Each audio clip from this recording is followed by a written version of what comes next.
interesting on the front side because there's always a delay. It always doesn't show you it's live. And then we're actually live like we are right now and go back and watch it. And there's a gap there. But hey, everyone watching and coming in. We're excited to be here for the Elevate Biz podcast episode number 6. How are you, Dr. Katie? I'm good. I'm good. How are you? Yes, it is. It is odd too. Like, are we on? Are we not? So Yeah, I'm just gonna start talking at the beginning so we have something there because I watch it back and I'm like, why is there a delay? I know I said something right when it told me live. Oh, it's live for a few seconds before I even know it's live. Well, I sure did yeah, miss you last week. I know you guys had such a good conversation. I hated to miss it, but life doesn't always line up the way we want it to. But Emma and Jenna both. I mean, they're just complete rock stars. So I'm glad that Emma could jump on. Yeah, we'll have to have Jen on at some point, but I'll tell you, Emma rocked the virtual stage. She was really good at. Several people reached out to me and said, "Hey, I took a nugget or two away from Emma said this or whatever it was," and she was honestly the perfect person for that specific subject matter. So it worked out perfectly. But I'm glad you're back.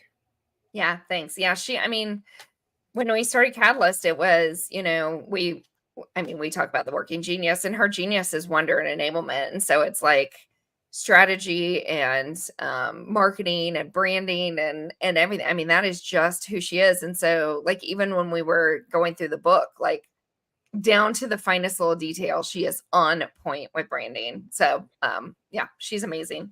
Yeah. I don't know if it was evident there, but I actually was starting to ask her questions because I was like, oh, I actually didn't know that. So that was really interesting. But for all of you that are out there watching us currently right now, if you haven't seen us before, Dr. Katie and I, we're bringing our two companies together, Streamline and Catalyst, and we're creating ElevateBiz. It's going to be a 20-week cohort, I guess you could say, here in Kansas City, where we're helping business owners be able to grow their business and work on eventually scaling, but kind of getting the nuts and the bolts figured out along their journey of entrepreneurship. And we do this weekly podcast. We talk about all the things from very high level vision and strategy and all the way to the minutia of what you should be doing today and every day in the systemization in your business. We tackle a different topic. And today's topic for episode 6 is surviving the first year of business. And let's just say first years, because sometimes those things can kind of carry on if we're not learning these lessons that we inevitably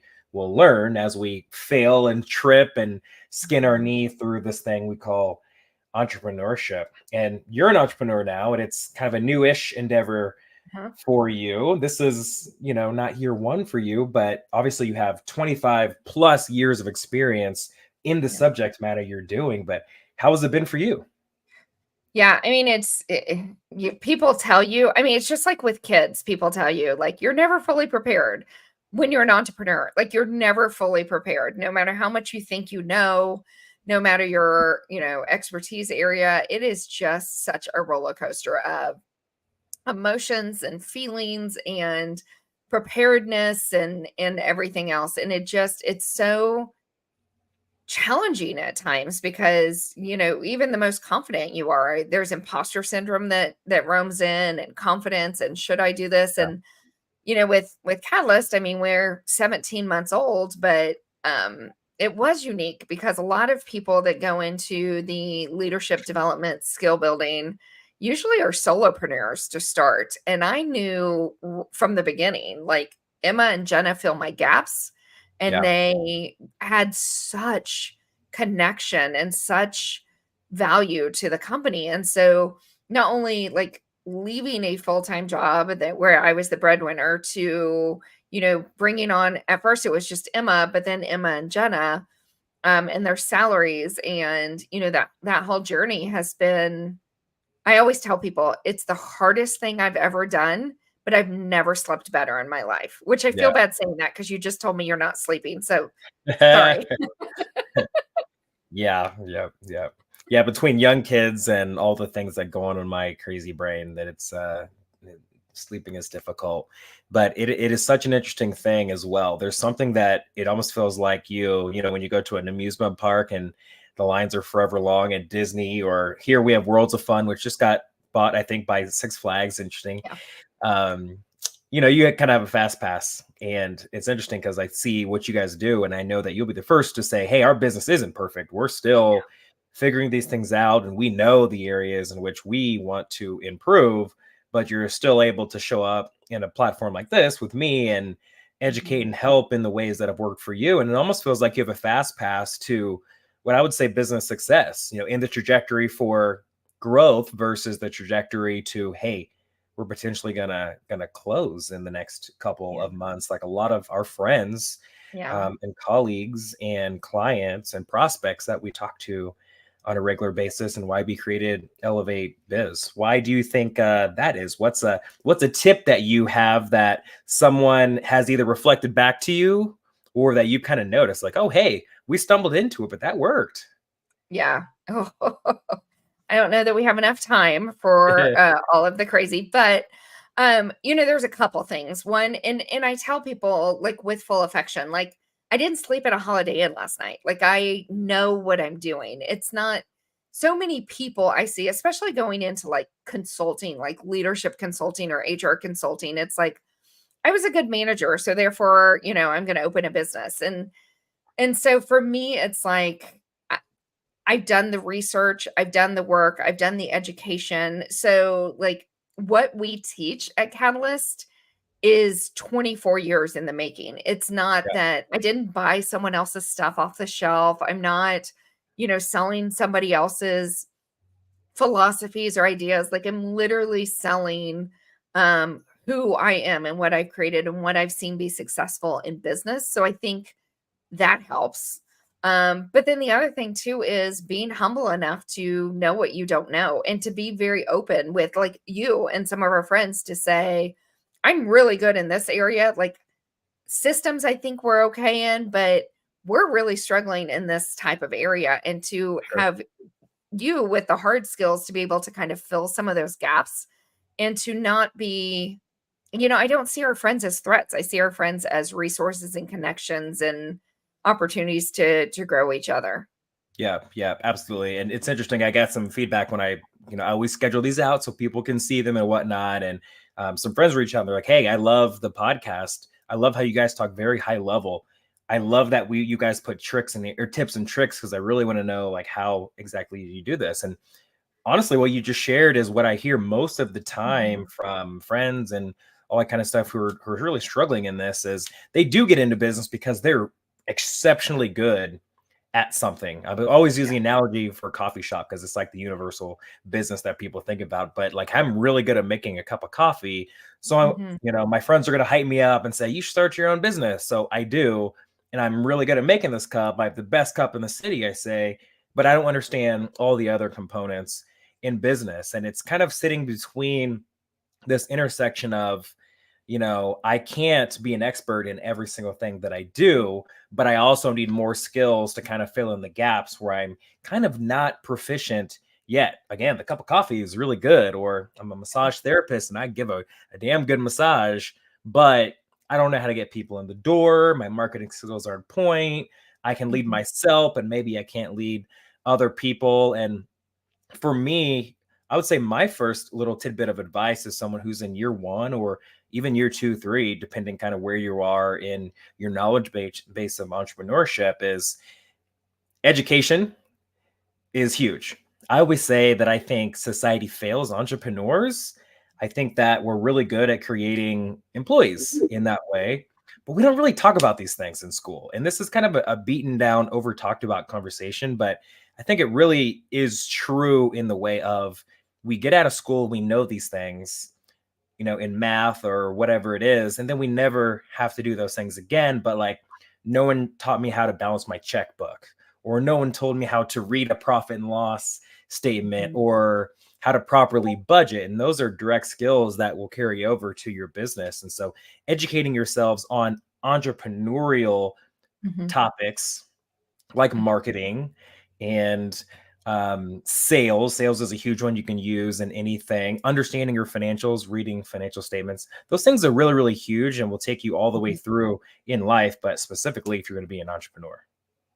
Yeah, I think you're right, and it goes to knowing your gaps. It's okay not to be perfect, and that that humility. And I think so hard with business owners, and especially people as they're starting new businesses, it's like, I want to be everything to everyone. And for me, as we were, building Catalyst, it was, how do I show up for everybody? How do I get people to know who we are? And there was a point where I was just doing too much. And Emma had to say, like, we can't do all of that. Like, we just Yep. need to do Yep. what we're doing. And so simplifying things to get started was really important for us. And so, surrounding yourself with people that will be, it's funny because today is National Kindness Day, like, will be truly kind to you, that will tell you Yep. the truth, and to help you grow, I think is so important. And surrounding yourself by the right people, the people that truly want to see you succeed. At the very beginning of starting Catalyst, I had lunch with Eric Morgenstern, and he was so Cool. kind to me. And what'd you say? I said that's a cool name. I know he's a cool guy. If you don't know him, he is so cool. And he told me a piece of advice that I still remind myself all the time was, there are going to be people to the coffee shop point. There are going to be your friends that you think are going to be waving your flag that aren't. And Mhm. there are going to be people you don't know that will scream your name from the mountaintops. And don't get pulled down by the people that aren't saying Yeah. your name, but be lifted up by the people that are waving your flag and, telling your stories. And I thought, oh my gosh, because when I first started, there's all these people, when you say I'm going to start a business, they're like, oh yeah, you should do it. You should do it. And then they don't show up. Yeah. And it's like, okay, okay. I thought you were my friends, but they still are your friends. Mhm. They're not showing up for other reasons. It's not because they don't care about you. And so that was such a huge piece of advice he gave me. Yeah. Well, let's dive into that. I think that you hit probably the number one thing that new business owners say is that exact same thing. Like, oh my gosh, this person was the main person hyping me up. They said my cup of coffee is the hottest. And they said, Mhm. I had the best cups, and they love that the cups are biodegradable or whatever it is. And if I go and start selling this, then they're going to be the first one in line to buy a cup of coffee from me or whatever your business is. Yeah. And it does hurt when that happens because you open your doors, you spend all this money, you make it really beautiful and all this kind of stuff. And those people that were hyping you up or that are your friends who are around you aren't still in line, maybe after the first week, or maybe they didn't buy from you at all. And like that Right. really hurts you at your core. I went through that for years where I was just trying to chase people down, and somebody would like mention a competitor that we have, and I'm like, oh, that's not Yogurtini. Like just ridiculous things like that. And like they don't have to buy from you, but to go a little level deeper in that, I think also what we have to realize as new business owners is you don't want to just chase anyone. Like you're not, yes, everyone can drink coffee, but not everyone is going to want maybe your kind of coffee Mhm. or whatever that is. And Yeah. so, with your product or your service, a new entrepreneur out there, you really have to figure out and focus more on your ideal customer and your ideal client, i.e., that person that has the problem that you're solving. Yeah. Okay. For the cup of coffee, when you drive down the street, just look at how many coffee shops are out there. And sometimes I know we've been in this area. Rachel and I will be driving, and the coffee shop we want to go to is right there, but it's on the wrong side of the street. Yeah. And we're on a busy, busy street. And to get over there is going to be hell. We have to go over here, then we got to turn in here, then we got to do a loop de loo and go back the other way to be able to make the right turn into that lot. Versus this coffee shop over here that I'm not going to name is literally just a right turn in, and we can get our Mhm. coffee. It's a little bit slower and gone. So sometimes it's not always about you having the best, but like really focusing on who's the ideal client and how you can Mhm. capture them. And maybe it's like geographic or demographic or psychographic. Maybe it's just like we're on the right side of the street and we're gonna Yeah. have a sign that makes sure people can just pull right in and see us in that regard. So don't get so hung up in who the individual person is. Look for the entire group. Who's that avatar type person who you want to bring in? Yeah. Yeah, I think you're absolutely right. And I think for me, and even still, I mean, there's that, Jenna always talks about, your the voice in your head, your brain is just there to keep you alive, not to keep you happy. And so, Mm. the negative thoughts get to creep in all the time. And so there will be times where a friend of mine will hire someone to do something that we can do. And I'm like, All right. okay, okay, all right. But then I have to be like, you know what? You're not always, there's a million reasons why it might not be you. And Mhm. so be happy for the person they hired, because the person they hired, as long as they hire another small business, be happy for them. What really frustrates me is when people go to these like large national companies that are like so watered down. And then I'm like, what are you doing? There's great people all over. Yeah, Um, absolutely. but yeah, I mean, just having to even remind myself, like, it's okay. There's enough for everybody to go around, and that's okay. Mm. And that's just a natural feeling. I mean, even the best people in the world at times have this like, why not me kind of feeling. And so acknowledging that. But I still, there was this woman that hyped me up for 3 years. And I mean, the whole time I was talking about this, and it just breaks my heart because I just don't know, like, she just stopped showing up. And it's Yeah. like, and then, and I have no clue. And that hurts my feeling. Like, that's the one that hurt my feelings, because every time I would send her stuff, she's like, this is amazing. Yes, this is so great. Like, of course, da da da da. And then, like, nothing. And I'm like, well, if it's crap, just tell me it's crap. Like, don't lie to me, or don't like maybe think you're going to show up for me and you don't. Yeah, yeah, absolutely. It's so interesting that you say that as well, because I think, talking about the product or service that we sell or that we have or that we bring to the market, and then the person who's going to buy it. I've been in that scenario as well, and like talking to so many of our mutual friends and just people we've been around along the journey, like, man, that is such a real thing of that exact conversation happening or even not happening, but like focusing on the ideal client and focusing on what you're selling.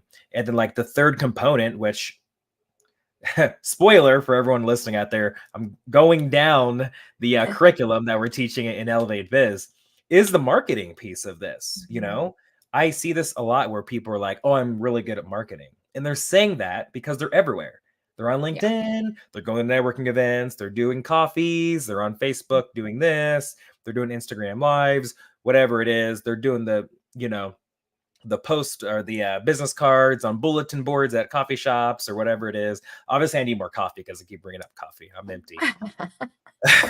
But like the main thing in this is like, how do you get the right people to know who you are and what you do? How many times have you just said it? Have we went out there in the marketplace and we see our ideal client, this person, it's like, I've Yeah. been waiting for them to buy and they buy from someone else. Yeah.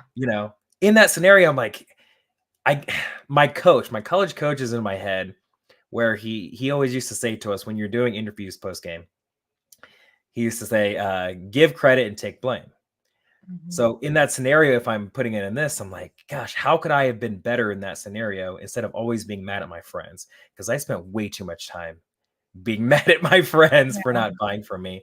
And then I started to kind of reveal some things that I could have been doing better. I'm like, okay, I am not being clear enough on what exactly I offer and the solution that I can bring to the market. Actually, you said it a couple times on the podcast before, talking to friends, and they're like, "Gosh, people keep reaching out to me to do this service, and I don't know why they keep doing that." And you're like, "I pulled up your website. It says on there That's you what you do do. this, or like Yeah. this is what you're posting about." So of course they're gonna. So that's on the flip as well, being able to bring the right people in on the right channels because you're simply telling them updated, hey, what you do and how you do it and how you can serve them. Yeah. And I think too, what really flipped for Catalyst was being really open with people who said that they were in our corner. Like, what do you need? Like, there were times in the first year where I was like, we need business. Like, we need you. You say you need this. I need this. Like, I need to Mhm. pay the girls. I need to pay myself.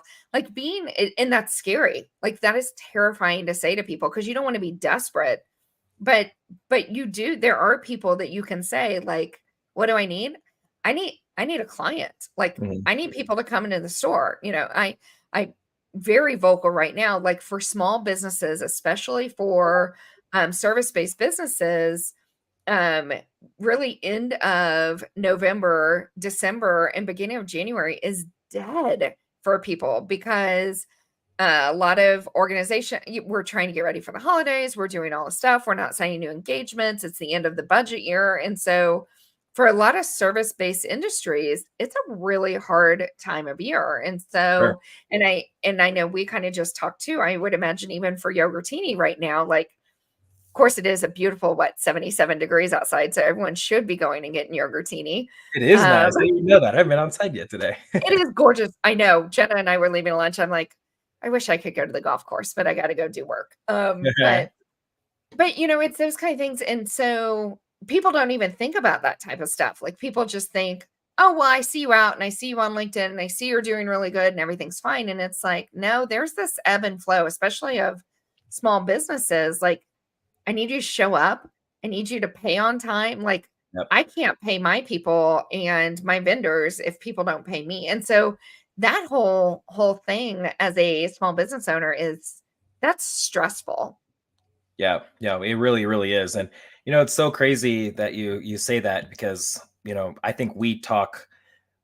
Emma used a word last week that I didn't know what it meant. I had to Google it while we were talking. I'll remember what it was, but it kind of fit to this scenario. Pragmatic. She said pragmatic. And like, I think that both of us and how we run our companies are in that way. We're not desperate. And you as business owners out there should not be desperate saying, oh my gosh, I need this sale or else. But there is a difference between that and just being very honest and clear on your ask and also your offer and what it is. Like there's times where it was so funny. I was sitting in Yogurtini 2 years ago. I was having a meeting with one of my managers, and this guy walked in and he was selling stuff. He was going door to door, which me dearly. I love good business development. Like it just brings tears to my eyes when I see like people really develop business well. He came in and he was a salesperson. He was one of the co-owners for essentially like a shirt making company, apparel company. And so we actually needed shirts at the time. We needed shirts made. And so we're talking and I'm asking him questions and all that. And so he really, he stops me and he's like, here's who we're looking for. And here's the size of order. And here's everything that we're looking for what we need. If you have anyone or know anyone who, has this size of order or whatever it is, just let me know. And it was so cool because one, he was going door to door, which is unheard of nowadays. Two, his communication skills were so on point with both of us. He was so nice. He was obviously selling, but it didn't feel like selling. And three, he was just like so clear and like telling me in the nicest way, here's who we serve. We can serve you, but like, here's how we go about doing this. And he didn't break his process for us. Like he could have filled our order, but like they partner with like Yogurtini corporate and do 10,000 shirts. And so it was just a cool thing that like brought a tear to my eye because I'm like, that's right. That's good right there. Like leading himself in a good way, leading others in another way. And like just being so clear and concise with that. And I know you guys talk about that a lot in leaders as well, about communication. Yeah, it's true. And something I learned early on, because I mean, when you talk about leadership skill development, like everyone needs the skills that we teach, like whether you're 14 or 84, like talking about emotional intelligence, talking about this type of stuff is so important. And so at the very beginning, people would be like, what's your ideal client? What do you need? Who can I introduce you to? And it's like, well, everyone needs leadership skills, blah, blah, blah. And I mean, that's a very broad, large, like introduce us to anyone. We'll work with anyone. And it's like, oh no. And now we have it very narrowed down with this is our ideal client. This is exactly what we do. We can service other clients, but this is what we do. And we were just having lunch with someone and we're like, this is exactly what we do. And they were like, oh my gosh, you make that so easy. But it wasn't. It was kind of messy at the beginning because we were trying to be so much. Yeah. Yeah. It's the age old conversation, especially if you're in the Instagram world and you're trying to hire a coach, Instagram business coaches. The number one thing they're going to talk about is niching. Do you niche down or do you stay broad? And it's kind of tough. It does depend on the business, but I would say just in general, it is good to niche down like that. So you're not broad. Like it's easy for us to say, hey, we're business coaches, we're leadership coaches. Well, for who? What does that mean exactly? It's so broad. It's like saying you're a life coach. It's like, Yeah. okay, what, so in that regard, it is so good to niche down and really start to understand who exactly you're serving. Not only that, but how are you serving them? Yeah. Yeah. Brooke says, ha ha ha, she remembers that guy. So the guy you were talking about. Yeah. Like sheer, like I was, when he walked out, I was like, I don't know why, but that moved me so much. Like Yeah. that's the rawest form of business.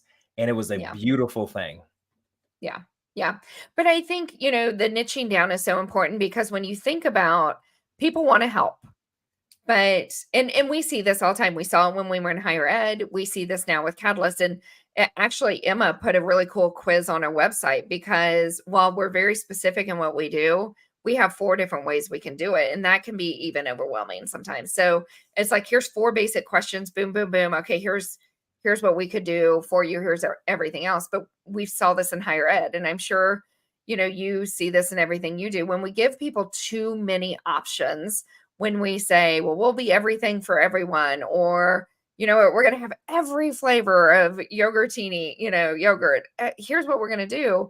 It's just too much. And so even, I love Cheesecake Factory, not throwing you under the bus, but their menu is so overwhelming that it's like, I'll just have cheesecake. It's just, I can't even decide what to eat because it's just too much. And so, when you're thinking about starting a business, be specific in what you're going to do. You can grow and expand, but you've just got to be able to really figure that out. So Jenna just said too many options leaves people in analysis paralysis. It does. It really does. Yeah, absolutely. Yeah, it's the funny thing about Cheesecake Factory is they've cut down their menus so much and it's still overwhelming. When we lived in Grandview, we used to go to Cheesecake Factory a lot because it was close to our house. And yeah, it used to be like a book and then it became like 3 pages. But what they did was they took a smaller menu and just made it a bigger menu. Like, did you actually take things away or did you just add it to one sheet so it looks like there's less stuff on there? But I would love to be in that organizational psychology meeting. They hired an organizational psychologist. I guarantee you, I don't know this for sure, but I guarantee you there is someone with some type of psychology background that was sitting in that decision-making meeting and said, look, the barrier to people is the flipping the pages. So let's just have it on one page. No, that's not the barrier. The barrier is I'm afraid to order something because what if something else looks better? Yeah, absolutely. Gosh, you nailed it in so many ways.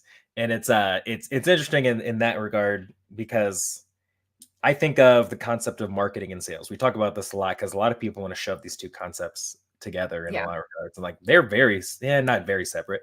They work together in, if you're writing a business plan, it's called an implementation plan. It's just your marketing and your sales plan. They touch each other. One feeds into the other. But for a brick and mortar like a Yogurtini or a Cheesecake Factory, that process is so short. I mean, I see an ad, I'm hungry, I want cheesecake or I want frozen yogurt, so I go, and the sales process is very short because then I sit down and I order and it's done. For something like ElevateBiz or Streamline or Catalyst, it's so much longer. It can be 2 weeks, it can be 2 years. I bought into a course earlier this year that I was watching this Instagram business coach, that strategist that I liked, and it took me 2.5 years to buy her program. And it was an amazing program, but it takes time in that regard. So another thing, piece of advice, and we've talked about, I've actually talked to, Jenna, who's watching now, that's on your team, about workflow, being very clear about the systemization that's around everything in your business, but specifically the marketing plan and how it flows into the sales plan. So what happens at each part of the, sales pipeline? The first part is awareness. How do they even become aware of ElevateBiz, of Yogurtini, of Catalyst, of the coffee shop, of the massage therapist out there? After that, there's interest. How do you transform, their awareness of your product or service into actual interest of being able to actually, get that, it's one thing to know about it. It's another thing to have an interest, like okay, I'll actually go to the website and see what's going on here. After that, it's desire. Like, I want this. How do Yeah. I get that piece of cheesecake in my mouth right now? Like, I have a desire to do that. And then the last portion of that is action. So now Yeah. I'm in my car and I'm driving to Cheesecake Factory. I'm driving to Yogurtini. I am filling out the form on Mhm. elevatebizkc.com website to be able to get more information about it. And I'm putting my credit card in.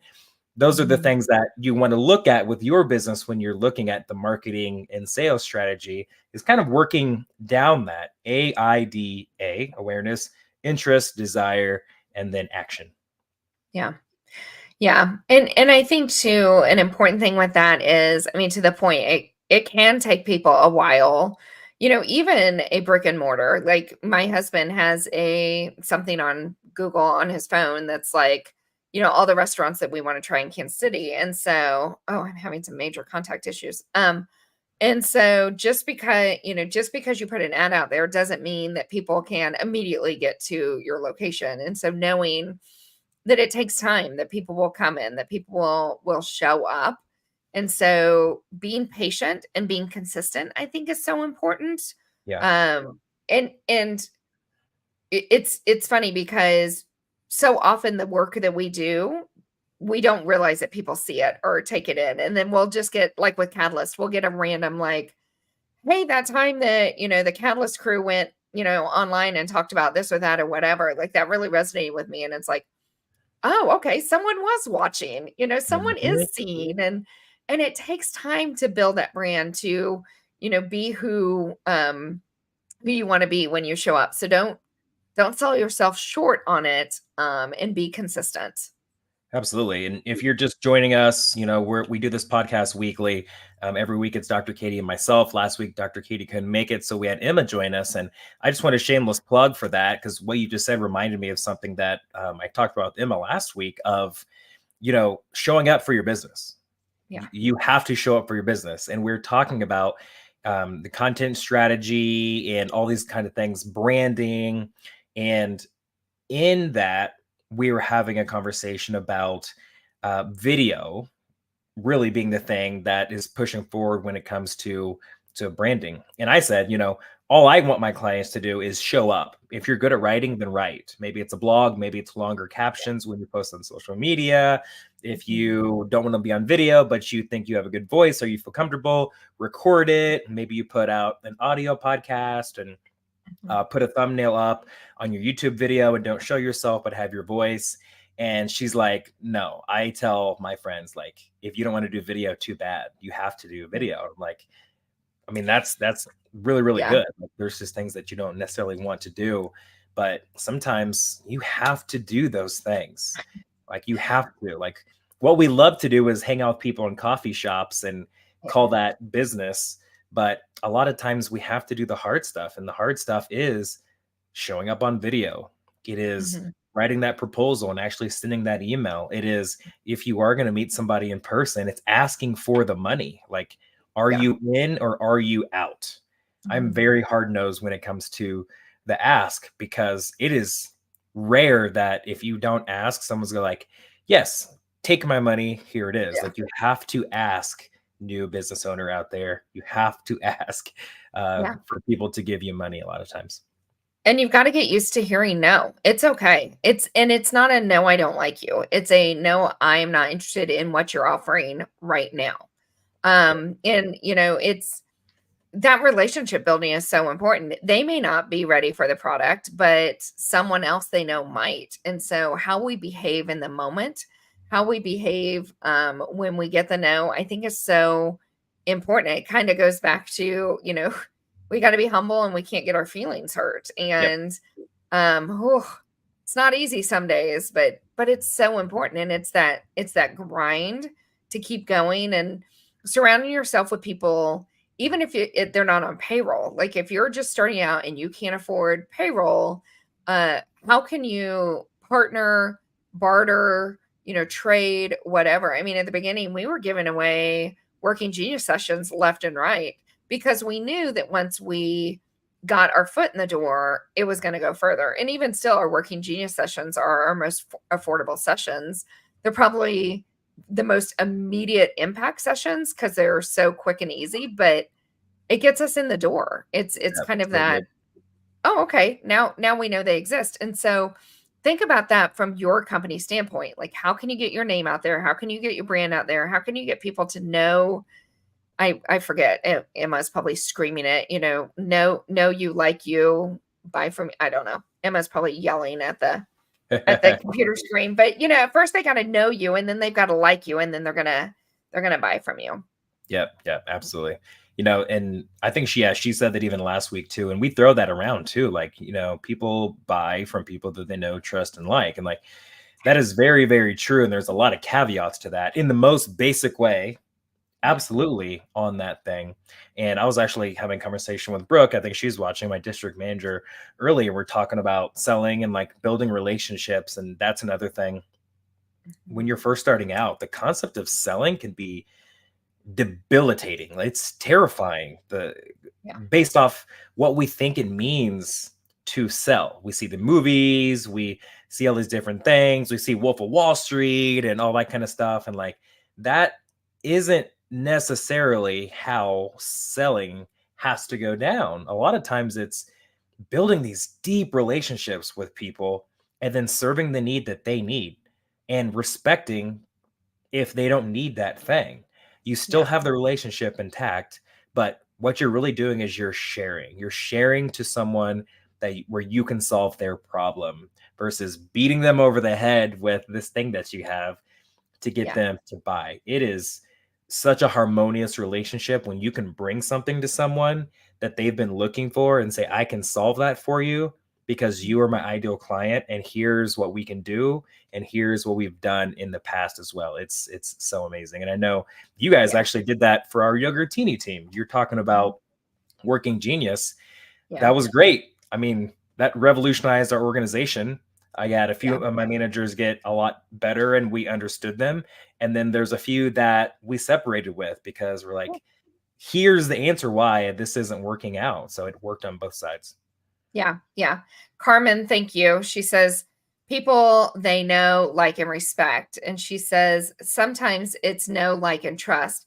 At least that's what my broker used to tell me. So I appreciate, thank you, Smart Carmen. broker. And then Jenna, know you, like you, trust you, buy from you. So, yeah. And as I'm sitting here thinking about all of this and thinking about, your team and, my years in human resources, like, I will go back to a restaurant that has okay food and phenomenal service Yep. than really crappy service and phenomenal food. Like, for me, service is so important. And so, that whole, people care more about how you make them feel than what you know.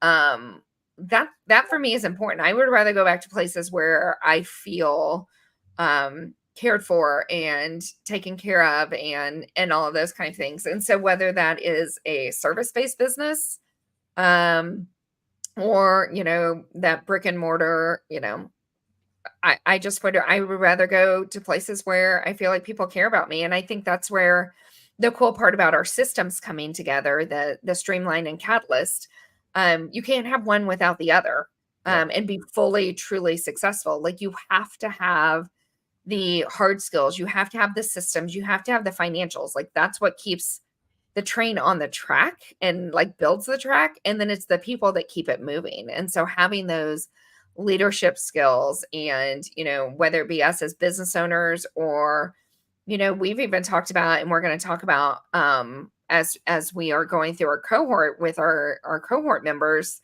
having emotional intelligence around even our clients is super important. If we're not hearing what our clients are saying that they want and need, that that's going to shut us down. And so, those leadership skills married with those hard skills that you have, that I'm so thankful that you're willing to teach to me, is so beneficial.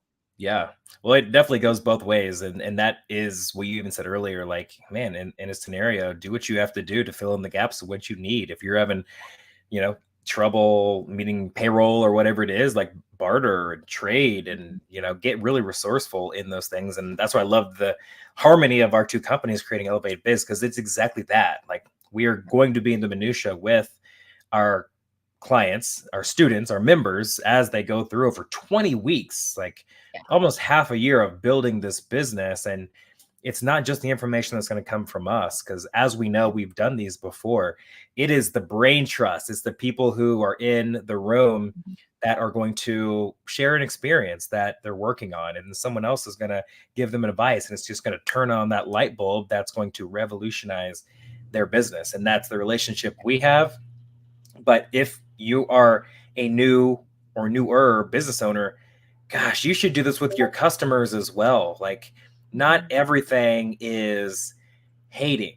Not everything is, oh man, I got a 1-star review, and so look how mean this person was to me. It's like, I love 1-star reviews. It's a chance where someone is trying to teach us where we fell short. And I have conversations with those people. I try to get them to reach out to us so we can have a conversation, and one, take it down, but two, really understand the experience that they had. It's going to fill in a lot of gaps for you. Like, oh, at this time, your store was dirty, or you can see multiple different times if there's, a bad review or whatever, who's the common denominator, who was working in that, or, if there's a part of your service that you provide that you don't understand, someone wants or needs something else, that could be a great way to say, hey, I can serve my ideal client in a deeper way. So create a brain trust with your team and your advisors and your friends and your family, but also the people who are giving you money. Like, if you follow us, I thank my community all the time, because they're filling in the gaps where we're not good at. We do it with our team. We do it with our customers. So do that. Maybe put a survey out on social media or email marketing for them to fill out. Or if you have a brick and mortar, maybe when your clients are there, just walk around, just have a conversation. Hey, how was it? Hey, what's something that we can do to improve? And introduce yourself to them as the owner. And I bet you're going to have a very interesting conversation. Yeah. Yeah, I agree. And we see this all the time, in regular, businesses, small businesses all over. Like, we'll have people come to us at Catalyst and be like, oh my gosh, our culture climate survey was atrocious. And I'm like, you should really celebrate that. Because if people are willing to tell you the truth, you need to honor that and do something about it. And so when our clients are willing to come and be like, oh, you have missed the mark, what they're saying is, you missed the mark, we're giving you another opportunity. It's what you do with that opportunity that's so important. And too often, you see business owners push back or fight back or whatever, and that just isn't gonna serve you. Yep, you nailed it. This is turning into one of our longer podcasts. We can go on for hours and hours and hours. I have one more piece, and then I'd love to hear if you have anything. And it's this concept of financials. This is a tough one, because you could learn about numbers and financials forever. And I'm not saying do that, What I'm saying is just have a basic understanding of the financials of your business. Understand how to clearly read a profit and loss statement, every component of it. And in the gaps that you don't understand, get help there. Maybe it's a bookkeeper, maybe it's an accountant, maybe it's someone who can kind of break down those numbers for you. But once you understand the financial landscape of your business, it gets really easy, because then you turn those into what are called KPIs, key performance indicators. So now you're tracking the same numbers each day, each week, each month that are going to lead you to success. And that's super in the minutia, but it's kind of has to be said if it's not on someone who's news radar for what they need to, make it through the first year. Do you have a last tip or anything off that? No, I think that's a great point. And I think, there's so many resources out there that I didn't realize existed, because it all happened really fast for us. Like, we had been talking about it, and then the universe gave us a gift to do what we did. So it happened a lot quicker than I thought it would. So use the resources out there. There's so many great ones out there. And then shout out, it is Global Entrepreneur Week. Yay, all of us. And more importantly, you and I are doing a live in-person session on Wednesday as part of Global Entrepreneur Week. Last I checked, there was like 73 people signed up. So it's going to be a fantastic session. There's still time to register. So if you're interested, It's GEWCKC.com. GEWKC.com /sketch, I think it is. Yeah. See if I can Yep. copy that. So come join us, learn from us. We're going to have some handouts. We're going to do even more of a kind of a sneak peek of ElevateBiz KC and what we're going to be doing. And we would love to have you. Our session is Wednesday. I believe it starts at 1:45. Yes. Yep. Yeah, as you said that, my VA popped up the information on here. So nice how that works. But yeah, 1:45 at PlexPod in Westport. We're super excited. We'll be talking about some of the things that we talked about today, but we're going to workshop this. We're going to get into minutia over some test companies, while in the back of your mind, you'll be thinking about either your current company or the company you want to form. So join us, PlexPod, here in Kansas City, 1:45. And just in general, go to gewkc.com. There's probably going to be some more sessions that you like that may interest you. You can add it straight to your calendar and just get active this week. This is a great week for some free resources. I mean, all the free resources this week. I think over 150 sessions. So get involved. And if you have any questions or you don't know where to go, please reach out to us. You can reach me at Isaac Lee Collins on any platform. And Dr. Katie, where can they reach you at? KatieErvin.com is the easiest. You can also on LinkedIn, Dr. Katie Ervin, just message us there. And then obviously ElevateBiz KC, you can message us through that, and we would be happy to support you in whatever way makes sense. Absolutely. The doctor is in. Well, thanks for listening in for this extra long podcast today. Number 6 is in. So next week we are skipping a week because obviously it is Thanksgiving. So love you all for tuning in the last 6 weeks with us. We'll see you in 2 weeks. Hopefully we'll see you this week at our Global Entrepreneurship Week session. But if not, be safe next week. We'll see you at 2 weeks when we're back to talk about whatever we talk about next for episode 7. Thanks, everyone.